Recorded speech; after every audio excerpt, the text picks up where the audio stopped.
All right, let's get into it. We're about to talk about one of the most unforgettable characters, not just in wrestling, but in all of entertainment history. A guy literally wrapped in rubber bands and tall tales, a manager of champions, and somehow a pop culture icon. This is the story of Captain Lou Albano. And really, this quote says it all, doesn't it?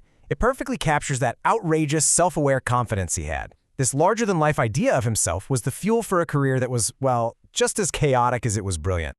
You know, back in the golden era of wrestling, especially in the old New York territory, there were these three managers who were just the absolute masters of being the bad guy. They called them the Three Wise Men of the East. You had the classy Freddie Blassie, the mysterious Grand Wizard, and of course, our guy, Captain Lou. Together, they didn't just manage wrestlers, they basically wrote the book on what a heel manager was supposed to be. But how does a guy named Louis Albano even become the captain? Well, it definitely wasn't a straight path. In fact, his greatest success only came after he finally admitted to himself that his real talent wasn't what he thought it was. Okay, so get this. First, he wants to be a boxer, right? But a promoter flat out tells him he's too short and he's gonna get killed. Ouch. So he tries pro wrestling, and even he admitted he was just kind of so-so. But then, a true legend of the business pulls him aside, gives him some advice that changes everything, and boom, the loudmouth rubber band-wearing Captain Lou we all know and love is born. And this is the pivot point. The legendary champion, Bruno Sammartino, the biggest hero of the day, looks him right in the eye and tells him, "Hey, you're not a great wrestler, but man, can you talk? You never shut up. You should be a manager." So Albano finally leaned into his real strength, his mouth, and it put him on a road to superstardom he never would have found inside the ring. And wow, did that advice pay off. In the 1970s, Captain Lou became the ultimate villain. He was, without a doubt, the most hated man in New York. The evil genius behind this whole stable of monsters who just completely dominated the tag team scene. Now, just look at this number, 17. I mean, think about that for a second. That's how many different tag teams Captain Lou managed to the World Tag Team titles. That is just an insane, staggering record. It wasn't a fluke, it was a straight-up dynasty built on his ability to talk trash, cheat, and get his guys the win. And just look at this hit list of talent. We're talking the Wild Samoans, the Valiant Brothers, the Blackjacks, not to mention singles champs like Don Morocco and Ivan Koloff. The man was guiding some of the toughest, most legendary names of that entire era to championship gold. He absolutely earned the name Manager of Champions.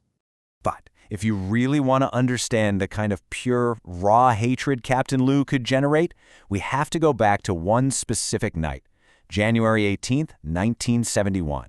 Madison Square Garden, a night that went down in wrestling infamy. For years, Bruno Sammartino was more than a champion. He was the hero, this invincible force. And on this night, Captain Lou, the most despised guy in the whole building, guides his man, the Russian bear, Ivan Koloff, to do what everyone thought was impossible. He beat Bruno for the world title. And the aftermath? It was pure chaos. The entire crowd at Madison Square Garden went dead silent. You could hear a pin drop. And then, that silence exploded into a riot. People were throwing mud from flower pots. They smashed the windows of his cab. They even broke the window of a bar he tried to hide in. That's not just getting booze, folks. That's generating a legendary, historic level of heat. So then the 1980s roll around, and something absolutely incredible happens. The most hated man in all of professional wrestling, Captain Lou Albano, somehow becomes a mainstream pop culture icon, a beloved household name. It was a turn that absolutely nobody saw coming. I mean, this timeline is just wild to look at. It all kicks off with a totally random meeting with pop star Cyndi Lauper on a plane. Next thing you know, he's playing her dad in the iconic Girls Just Want to Have Fun music video.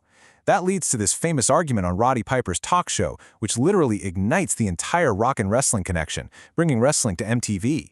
From there, he's in a movie with Danny DeVito and then becomes the actual real-life Mario for an entire generation of kids. Just an unbelievable crossover.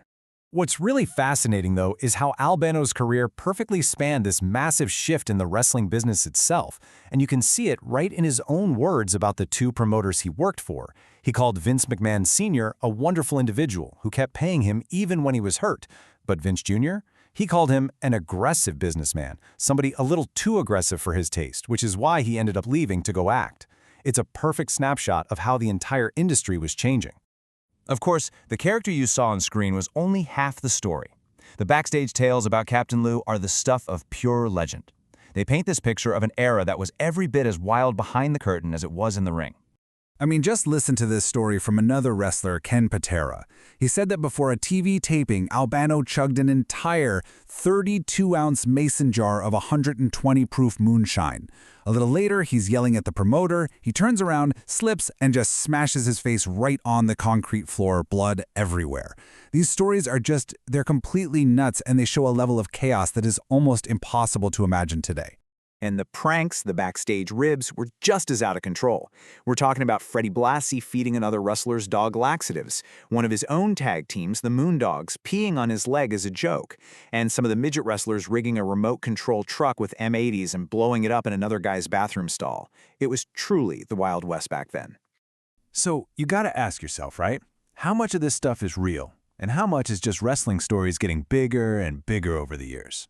With a character as huge as Captain Lou and an era that wild, the line between truth and legend gets pretty blurry. But honestly, that's part of the fun, isn't it? So, as we start to wrap this up, what is the real legacy of a man who was a hated villain, a beloved cartoon character, a movie actor, and a legendary wild man, all rolled up into one? At the end of the day, Captain Lou's biggest contribution wasn't just about championship belts. It was his totally unique ability to be a bridge. He connected the gritty, often isolated world of pro wrestling to the massive mainstream audience of MTV, of movies, and of video games. He, as much as anyone, helped make wrestling cool. And this really shows you how complex he was. Because for all the stories about backstage drinking and total mayhem, he was also the guy famous for this incredibly powerful anti-drug PSA. He could be the outlandish villain one minute and a moral authority the next. He was full of contradictions, and that's exactly what made him so fascinating. And that kind of leaves us with one last question to think about.